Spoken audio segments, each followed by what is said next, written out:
대창의 주가가 오랜만에 상승이 나와줬습니다. 정말 진짜 반등일까요? 아니면 이번에도 일시적인 반등일까요? 자, 오늘 영상에서는 이 대창의 갭 상승 이유에 대해서 하나씩 파헤쳐 볼까 합니다. 현재 들어온 소식에 따르면 중국이 대규모 경기 부양책을 내놓겠다라는 소식이 들려오고 있고, 이에 따른 구리 가격까지 끌어오르고 있는데요. 이와 관련된 내용들 오늘 영상에서 파헤쳐 보도록 하겠습니다. 자, 대창이 오랜만에 바닥에서 주가가 8%가량 오늘 갭 상승을 시작을 했습니다. 추가적인 상승은 안 나와서 조금 아쉽긴 하지만 오늘의 갭 상승은 또 한 번의 상승 초입일 가능성이 있다라고 보여지는데요. 자, 그러면 과연 이 주가 상승 왜 일어난 것일까? 아무래도 주가에 가장 영향을 많이 끼치는 요인 중에 하나가 바로 이 구리 가격이 되겠습니다. 그래서 이 과거에 24년도 5월 달에 이 주가가 최고점을 찍었을 당시에도 이 구리 가격이 $10,000를 돌파하게 되면서 같이 상승을 일으켜낸 주된 원인이었습니다. 이때의 상승 원인을 보게 되면 이때 이제 AI발 전력센터 투자, 그에 따른 이 전선의 수요가 크게 올라가고, 이 결국 전선의 수요가 구리의 수요로 이어질 수 있다는 생각 때문에 굉장히 큰 상승이 나왔었죠. 자, 그리고 나서 좀 많은 조정을 거쳤었고, 우리 대창 주가 역시 함께 하락을 나왔다가 최근에 다시 한 번 더 이 구리 가격이 좀 상승 랠리를 이어나가고 있고, 어제 같은 경우에는 오랜만에 큰 장대 양봉이 나오게 됐다라는 겁니다. 자, 그러면 현재 구리 가격의 상승 원인, 이게 도대체 무엇일까요?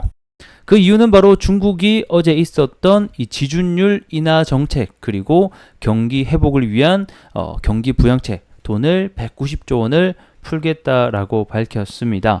자, 해당 내용을 조금 자세하게 보게 되면 지급준비율을 50bp를 인하하겠다. 지급준비율이라는 게 뭡니까? 중앙은행에 적립해야 되는 돈인데, 은행 입장에서는 이거를 내리면 당연히 시중에 그만큼 자금을 더 많이 풀게 될 수 있으니까 그만큼 경기 활성화에 도움이 된다라고 보시면 될 것 같습니다. 결국 이러한 지준율 인하 또는 금리에 대한 인하가 된다라고 하면 중국의 소비 부분이 활성화될 수 있는 거고, 또는 이런 제조업 확장이 일어날 수 있기 때문에 자연스럽게 원자재 수요가 늘어날 수 있다. 그리고 이 원자재의 수요 중에 하나가 바로 이 구리가 되기 때문에 이 구리 가격의 상승이 일어나고 있다라고 보시면 될 것 같습니다. 그뿐만 아니라 이 중국은 또 구리의 최대 소비 국가이기 때문에 이러한 경기 부양, 그러니까 경기가 올라간다라고 하면 구리의 수요가 올라가면서 재고량도 떨어지고 가격은 올라가는 이런 선순환 구조를 맞을 수 있겠다라는 시장의 기대감 때문에 현재 가격이 오르고 있다라고 보시면 될 것 같습니다. 그리고 이제 두 번째를 보게 되면 이런 모기지 금리 또한 50bp를 내릴 계획을 가지고 있죠. 모기지 금리라고 하는 것은 이제 부동산 활성화를 위한 정책이다라고 보시면 될 것 같습니다. 결국에는 이런 부동산이 올라간다라고 하면 그 안에 따라 있는 철근이라던가 이런 건설 섹터도 함께 추후에는 이제 기대 심리로 올라갈 수 있다는 점 알고 계시면 좋을 것 같고, 여기서 이제 우리가 바라봐야 되는 시사점은 뭐다? 일단은 경기 부양을 하는 건 좋습니다. 하지만 중국이 지금까지 경기 부양을 계속했는데 제대로 되지 않고 있죠. 그래서 일시적인 경기 부양책으로 심리가 개선이 될 수는 있지만 실제로 경기가 나아지는지 여부는 지표를 보면서 확인을 좀 해야 된다라는 부분들 알고 있으면 좋을 것 같고, 하지만 주식 시장에 있어서는 주가가 올라가기에 가장 중요한 요소는 뭐다? 이 기대감. 어떻게 될 것이다라는 기대감이 사실 주가를 올리는 가장 중요한 요소이기 때문에 이런 현재는 기대감을 가지고 이런 구리 가격과 주가가 함께 연동돼서 올라가고 있다라고 보시면 될 것 같습니다.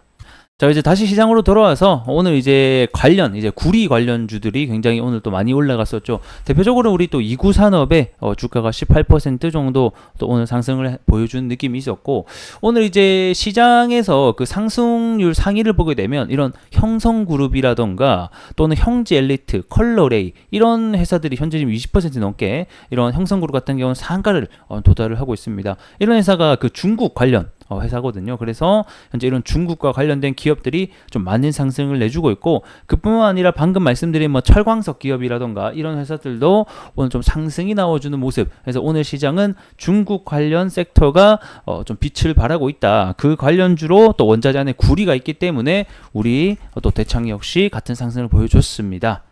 자, 그럼 이제 우리 여기서 궁금한 것은 차후에 다시 한 번 더 이 대창이 이 과거에 있었던 2,000원대 구간이라던가 이 고점 구간을 올라갈 수 있을까? 이런 부분이 또 궁금하실 것 같은데, 일단은 대창이 넘어야 될 산이 굉장히 많습니다. 일단 기술적으로 보게 되면, 자, 과거에 이런 긴 장대 양봉을 뽑기 전에 어떤 징조 증상들이 있는데, 그거의 가장 첫 번째는 이런 장기 이평선을 항상 밟고 올라와 준다라는 거겠죠. 그래서 이런 식으로 주가가 장기 이평선 아래에 있다가 다시 한번 올라와 주고 지지해줬을 때, 이런 식으로 지지해줬을 때 추세를 타고 돌파가 좀 큰 상승이 나오는 것처럼, 아직까지는 이 장기 이평선 아래에 있기 때문에 첫 번째 우리가 해야 되는 관건은 장기 이평선 위로 주가가 올라와줘서 안착을 해주면서 다시 한번 더 우상향을 해주는 그림이 만들어지는지를 확인을 해야 된다라는 점이고, 이렇게 만들어지기 위해서는 두 가지 조건이 필요한데, 첫 번째는 당연히 이런 구리 가격이 상승하는지에 대한 여부가 될 것 같고, 두 번째는 구리 재고량이 함께 또 빠져주는지 여부가 굉장히 중요하다는 겁니다.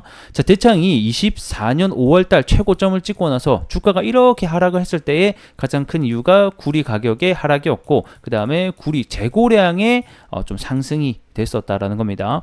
이때 이제 AI발 수요에 따라서 구리에 대한 수요가 굉장할 것이다라는 전망이 많았는데, 실제 데이터를 열어보니까 구리 재고량이 오히려 올라가고 있는 이러한 전망과 실제 데이터산의 격차 간의 오차가 존재해서 이거는 구리는 현재 거품이다라는 어떤 거품론이 불게 되면서 결국 하락을 일으켰습니다. 그렇기 때문에 이런 재고도 함께 빠지는지가 중요하겠다. 근데 지금 제가 구리 재고량을 확인해 봤는데 8월 말부터 해서 구리 재고량이 그래도 조금씩 빠지고 있더라고요. 그리고 또 구리의 성수기가 이 가을이기 때문에 이 현재 또 가을 시점을 맞았죠. 그래서 구리 재고량도 계속해서 내려갈 수 있다. 거기다가 저런 중국의 수요까지 더 올라가게 돼서 재고량이 좀 많이 빠지게 되고 가격이 상승하게 되면 자연스럽게 우리 대창의 주가 역시 올라갈 수 있다는 점 알고 계시면 좋을 것 같습니다.